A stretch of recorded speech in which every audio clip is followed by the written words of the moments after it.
Hello friend. तो ये lecture आ चुका है आपका lecture number 4 of structure of organic compounds पे। तो ये हमारा जो लेक्चर चल रहा है इसमें हम लोग प्रॉब्लम्स की बात कर रहे हैं। जो स्ट्रक्चरल रिप्रेजेंटेशन पे जो प्रॉब्लम्स हो सकती है उस प्रॉब्लम्स की हम चर्चा कर रहे हैं अपने फर्दर लेक्चर्स में। ठीक है, तो आज है हमारा तीसरा problems alpha carbons and alpha hydrogen, जिसको हम लोग एक्टिव हाइड्रोजन भी कहते हैं। ये बहुत ही इंपॉर्टेंट आता है ना, जब हम लोग टॉटोमेरिज्म का टॉपिक पढ़ेंगे आइसोमेरिज्म में। तो टॉटोमेरिज्म में जब हम लोग कीटो इनॉल फॉर्म पढ़ेंगे तो वहां पे अल्फा हाइड्रोजन का बहुत ही बड़ा रोल होता है, because without alpha hydrogen there is no tautomerism. Tautomerism हो ही नहीं सकता अगर अल्फा हाइड्रोजन अगर नहीं है वहां पे कंपाउंड में। ठीक है, तो अल्फा हाइड्रोजन को आप यहाँ समझ लें ज्यादा बेहतर होगा कि वहां आपको दिक्कत नहीं होगी, है ना। तो इसीलिए हम लोग आज third problem and the fourth problem को डिस्कस करेंगे। चार प्रॉब्लम्स मेनली उठते हैं structural representation of organic compounds पे। हमने आपको लेक्चर 1 दिया, लेक्चर 2 दिया, लेक्चर 3 दिया, है ना। तो लेक्चर 1 में हम लोगों ने डिस्कस किया था कि स्ट्रक्चरल रिप्रेजेंटेशन के बारे में बताया था कि आप स्ट्रक्चर्स को कितने तरीकों से रिप्रेजेंट कर सकते हो। तो पहला था बॉन्ड लाइन फॉर्मूला, वहां पे मैंने सब बताया। अगर आपको उस वीडियोस को देखना है लेक्चर 1, 2, 3 को, तो आप structural representation of organic compound करके सर्च कीजिए यूट्यूब पे बाय मनीष राणा, है ना। आपको मिल जाएगा, आपको वीडियोस मिल जाएगा, आप अच्छा से देख लीजिए, आपको समझ में भी आएगा। ठीक है, और अब हम लोग थर्ड प्रॉब्लम पे डिस्कस करते हैं। थर्ड प्रॉब्लम जो है यहाँ पे अल्फा कार्बन अल्फा हाइड्रोजन के बारे में डिस्कस करना है। तो इसको आप एग्जांपल के थ्रू समझिए। आपको एक कंपाउंड दिया गया है, ठीक है, एक कंपाउंड दिया गया आपको है।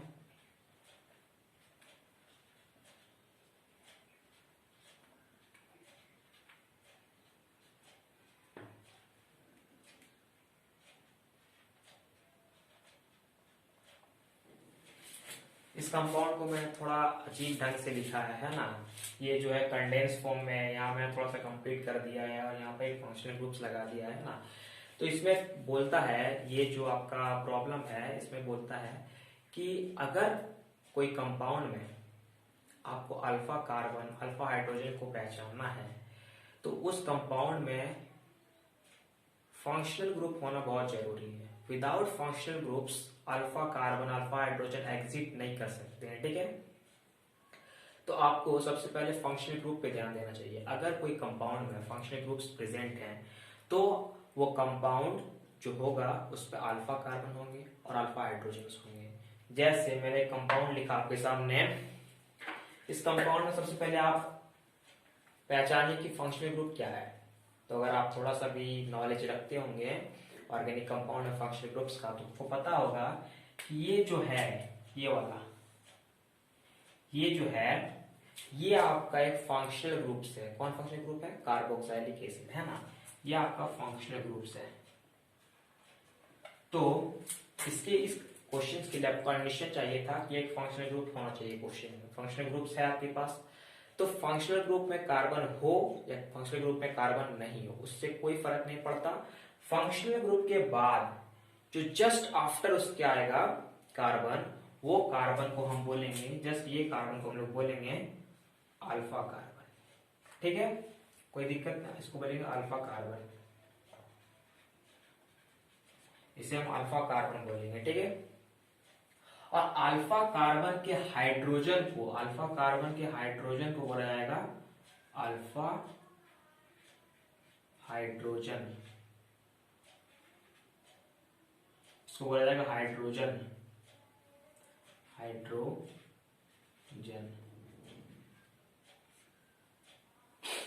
यहां पे आर होगा, हाइड्रोजन। ठीक है, तो अल्फा कार्बन में ही अल्फा हाइड्रोजन होते हैं। ठीक है, ये वाला भी आपका अल्फा हाइड्रोजन ही होगा। ठीक है, अब अल्फा कार्बन के बाद आपको अगर बीटा कार्बन बोल दिया तो beta carbon just alpha carbon के बाद होता है। ये हो गया आपका बीटा कार्बन, ये हो गया आपका बीटा कार्बन, बीटा कार्बन, और ये हो गया आपका बीटा हाइड्रोजन, है ना। ये हो गया आपका गामा कार्बन, गामा हाइड्रोजन, ये हो गया आपका डेल्टा कार्बन। अब फर्दर अगर चलता है तो आप डेल्टा कार्बन के बाद लिखोगे अल्फा डैश कार्बन, अल्फा फिर बीटा डैश कार्बन, फिर गामा डैश कार्बन, फिर डेल्टा डैश कार्बन। अगर फिर आ रहा है तो आप लिखोगे alpha double dash, alpha triple dash, है ना। इस तरह से आपका बढ़ते जाएगा, है ना।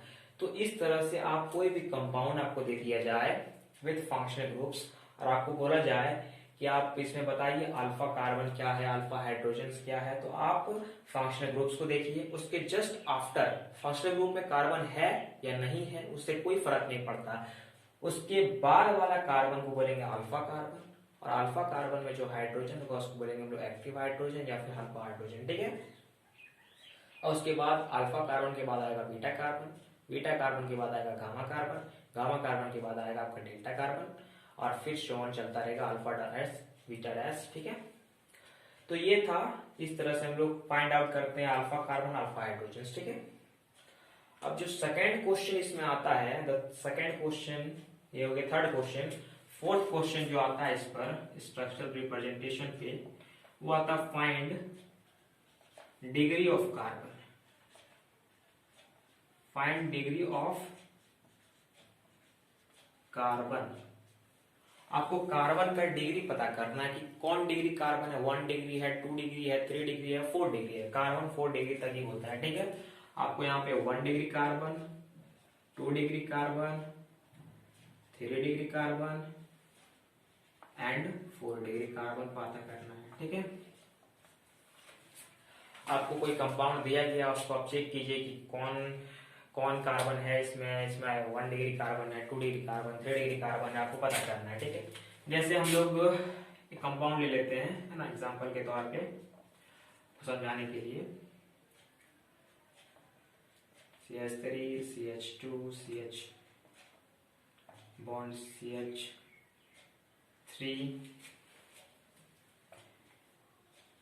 CH2,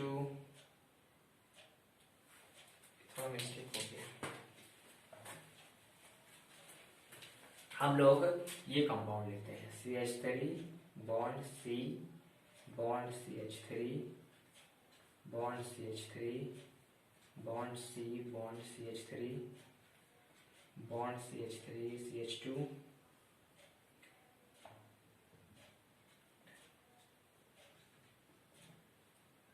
CH3, ठीक है। आपको ये कंपाउंड दिया गया, आपको बोला गया find the degree of carbon, आपको कार्बन का डिग्री पता करना है। तो देखिए ये बहुत ही सिंपल है ना। आप एक पहले आप नंबरिंग कर दीजिए, ये कार्बन नंबर 1 हो गया, ये 2 हो गया, ये 3 हो गया, 4 हो गया, और ये कार्बन नंबर 5, ठीक है। सिंपल सा ले रहे हैं हम। तो ये कार्बन 1 को देखिए, नंबर 1 कार्बन, नंबर 1 कार्बन क्या, कौन कार्बन है, 1 डिग्री है, 2 डिग्री है, 3 डिग्री है या 4 डिग्री है।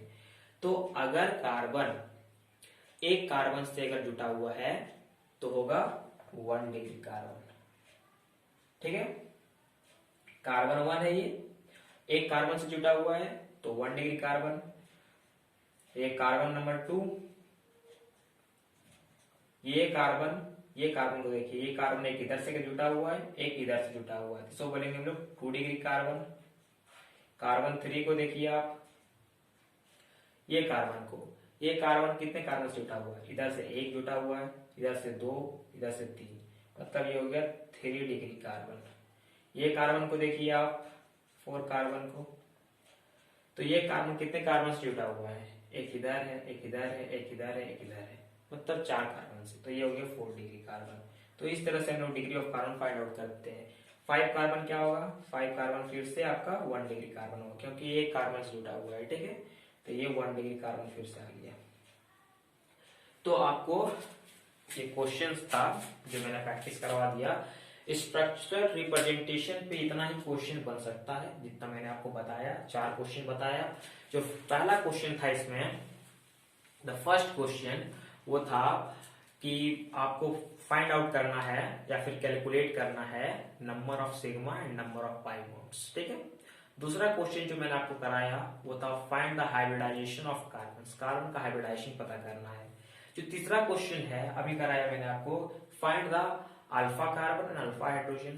और जो फोर्थ क्वेश्चन बनता था इस पर वो था find the degree of carbon. ठीक है, आपको एक रिप्रेजेंटेशन देता है, स्ट्रक्चर रिप्रेजेंट, कोई कंपाउंड का बॉन्ड लाइन दे दे, कंडेंस में दे दे, कंप्लीट फॉर्मूला में दे दे। जैसे मैंने आपको यहाँ कंडेंस में दिया, यहाँ पे आपको थोड़ा सा कंप्लीट में दिया, आपको बॉन्ड लाइन में भी दे सकते थे। ठीक है, तो इस तरह के स्ट्रक्चरल रिप्रेजेंटेशन पे 4 क्वेश्चंस बनते हैं, जो मैंने आपको 4 क्वेश्चंस करा दिए है ना। यहाँ पे डिग्री ऑफ कार्बन बता दिया किस तरह से पहचानोगे आप degree of carbon.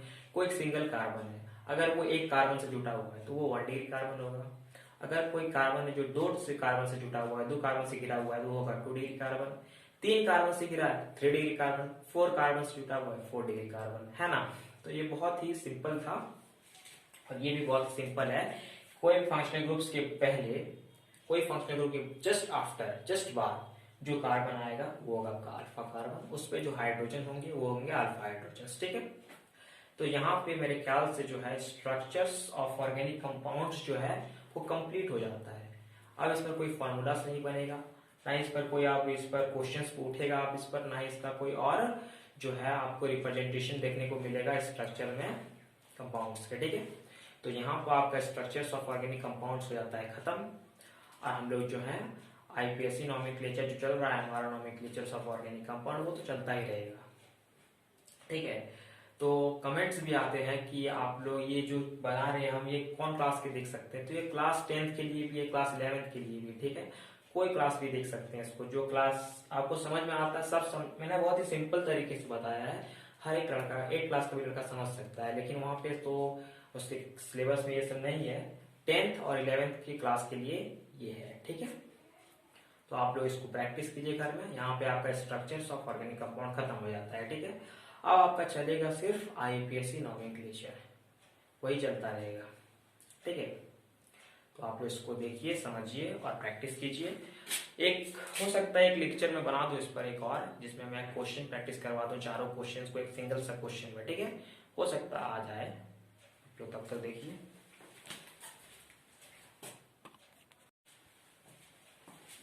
Hello friend, तो ये लेक्चर आ चुका है आपका lecture number 4 of structure of organic compounds पे। तो ये हमारा जो लेक्चर चल रहा है इसमें हम लोग प्रॉब्लम्स की बात कर रहे हैं, जो स्ट्रक्चरल रिप्रेजेंटेशन पे जो प्रॉब्लम्स हो सकती है उस प्रॉब्लम्स की हम चर्चा कर रहे हैं अपने फर्दर लेक्चर्स में। ठीक है, तो आज है हमारा तीसरा problems, alpha carbons and alpha hydrogen, जिसको हम लोग एक्टिव हाइड्रोजन भी कहते हैं। ये बहुत ही इंपॉर्टेंट आता है ना, जब हम लोग टॉटोमेरिज्म का टॉपिक पढ़ेंगे आइसोमेरिज्म में। तो टॉटोमेरिज्म में जब हम लोग कीटो इनॉल फॉर्म पढ़ेंगे तो वहां पे अल्फा हाइड्रोजन का बहुत ही बड़ा रोल होता है, because without alpha hydrogen there is no tautomerism. Tautomerism हो ही नहीं सकता अगर अल्फा हाइड्रोजन अगर नहीं है वहां पे कंपाउंड में। ठीक है, तो अल्फा हाइड्रोजन को आप यहाँ समझ लें ज्यादा बेहतर होगा, कि वहां आपको दिक्कत नहीं होगी, है ना। तो इसीलिए हम लोग आज third problem and the fourth problem को डिस्कस करेंगे। 4 प्रॉब्लम्स मेनली उठते हैं structural representation of organic compounds पे। हमने आपको लेक्चर 1 दिया, लेक्चर 2 दिया, लेक्चर 3 दिया, है ना। तो लेक्चर 1 में हम लोगों ने डिस्कस किया था कि स्ट्रक्चरल रिप्रेजेंटेशन के बारे में बताया था कि आप स्ट्रक्चर्स को कितने तरीकों से रिप्रेजेंट कर सकते हो। तो पहला था बॉन्ड लाइन फॉर्मूला, वहां पे मैंने सब बताया। अगर आपको उस वीडियोस को देखना है लेक्चर 1, 2, 3 को, तो आप structural representation of organic compound करके सर्च कीजिए यूट्यूब पे, बाय मनीष राणा, है ना। आपको मिल जाएगा, आपको वीडियोस मिल जाएगा, आप अच्छा से देख लीजिए, आपको समझ में भी आएगा। ठीक है, और अब हम लोग थर्ड प्रॉब्लम पे डिस्कस करते हैं। थर्ड प्रॉब्लम जो है यहाँ पे अल्फा कार्बन अल्फा हाइड्रोजन के बारे में डिस्कस करना है। तो इसको आप एग्जांपल के थ्रू समझिए। आपको एक कंपाउंड दिया गया है, ठीक है, एक कंपाउंड दिया गया आपको,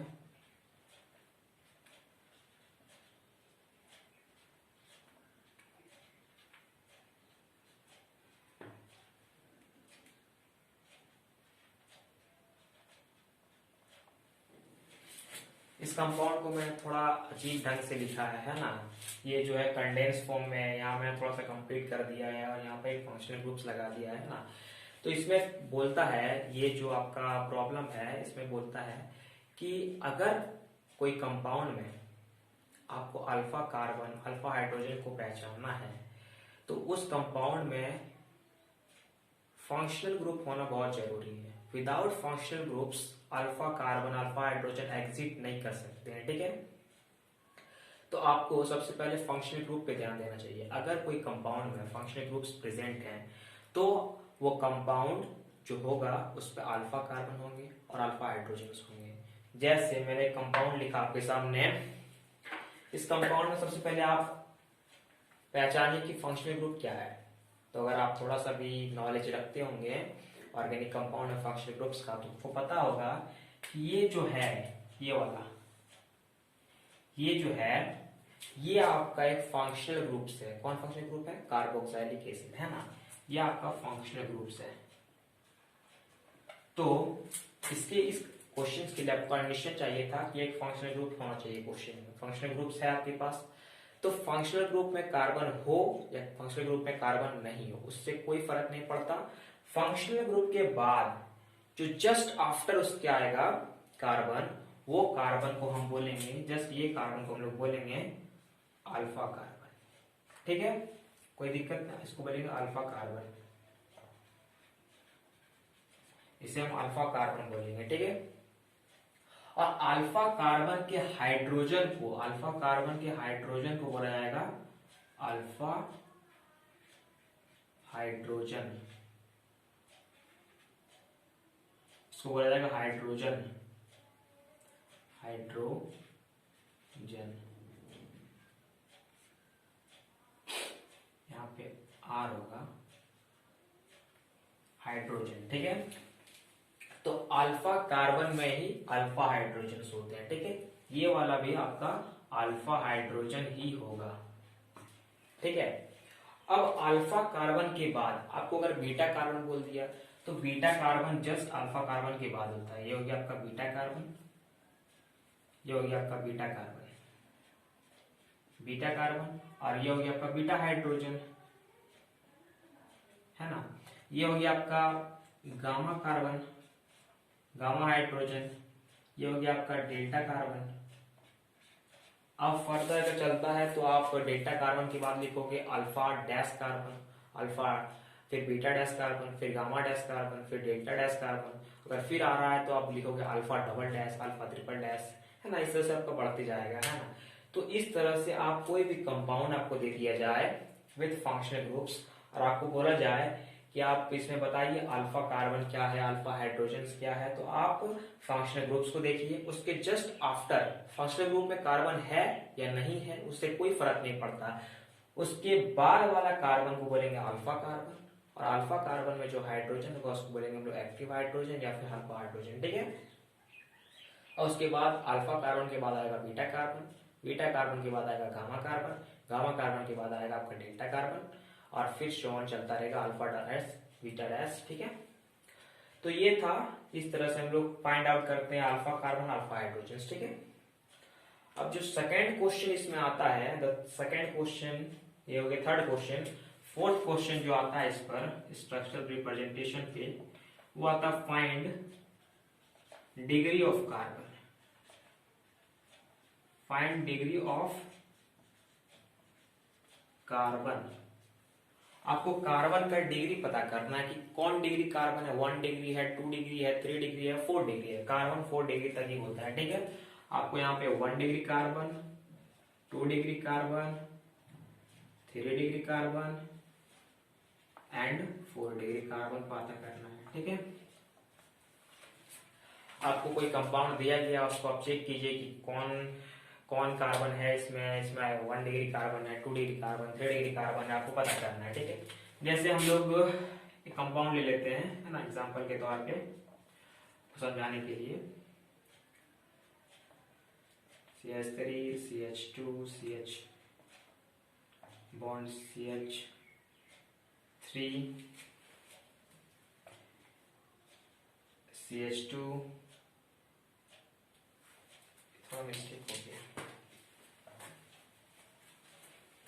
हम लोग ये कंपाउंड लेते हैं CH3 bond C bond CH3 bond CH3 bond C bond CH3 bond CH3 CH2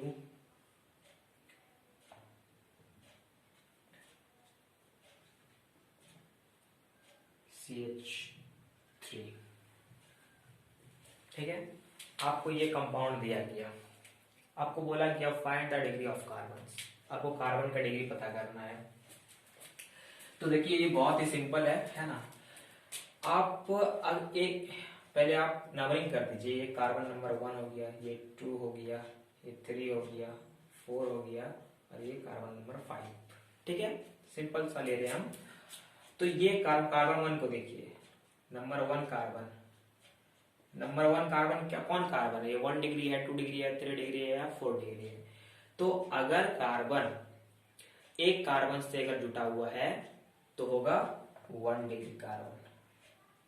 ठीक है, कार्बन 1 है, ये एक कार्बन से जुटा हुआ है तो 1 डिग्री कार्बन।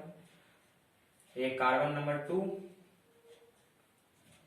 ये कार्बन को देखिए, ये कार्बन एक इधर से जुटा हुआ है, एक इधर से जुटा हुआ है, सो बोलेंगे हम लोग 2 डिग्री कार्बन। कार्बन 3 को देखिए आप, ये कार्बन कितने कार्बन से जुटा हुआ है, इधर से एक जुटा हुआ है, इधर से 2, इधर से 3, मतलब ये हो गया 3 डिग्री कार्बन। ये कार्बन को देखिए आप, 4 कार्बन को, तो ये कार्बन कितने कार्बन से जुटा हुआ है, एक इधर है, एक इधर है, एक इधर है, एक इधर है, मतलब 4 कार्बन से, तो ये हो गया 4 डिग्री कार्बन। तो इस तरह से हम लोग degree of carbon find out करते हैं।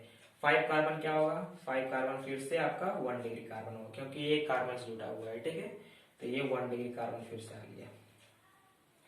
तो आपको ये क्वेश्चंस था जो मैंने प्रैक्टिस करवा दिया। स्ट्रक्चरल रिप्रेजेंटेशन पे इतना ही क्वेश्चन बन सकता है जितना मैंने आपको बताया, 4 क्वेश्चन बताया। जो पहला क्वेश्चन था इसमें, द फर्स्ट क्वेश्चन वो था कि आपको फाइंड आउट करना है या फिर कैलकुलेट करना है number of sigma and number of pi bonds. ठीक है, दूसरा क्वेश्चन जो मैंने आपको कराया वो था find the hybridization of carbon, carbon का हाइब्रिडाइजेशन पता करना है।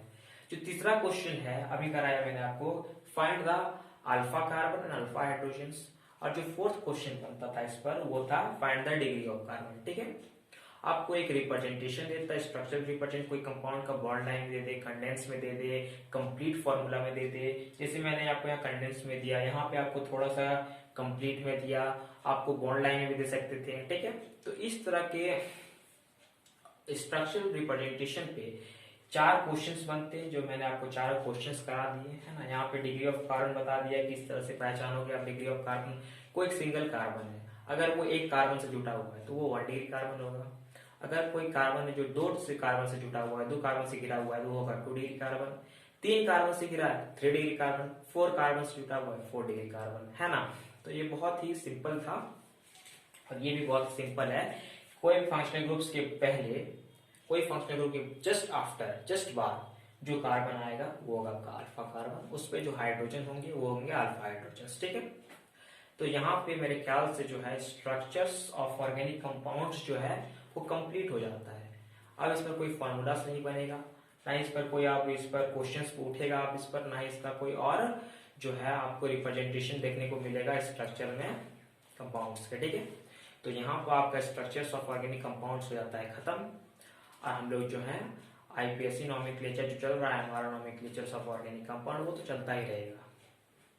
ठीक है, तो कमेंट्स भी आते हैं कि आप लोग ये जो बना रहे हैं हम ये कौन क्लास के देख सकते हैं, तो ये क्लास 10th के लिए भी है, क्लास 11th के लिए भी। ठीक है, कोई क्लास भी देख सकते हैं इसको, जो क्लास आपको समझ में आता है सब मैंने बहुत ही सिंपल तरीके से बताया है, हर एक लड़का 8 क्लास का भी लड़का समझ सकता है। लेकिन वहाँ पे तो उसके सिलेबस में ये सब नहीं है, 10th और 11th की क्लास के लिए ये है। ठीक है, तो आप लोग इसको प्रैक्टिस कीजिए घर में। यहाँ पे आपका स्ट्रक्चर्स ऑफ ऑर्गेनिक कंपाउंड खत्म हो जाता है। ठीक है, अब आपका चलेगा सिर्फ आईपीएससी नॉमेनक्लेचर, वही चलता रहेगा।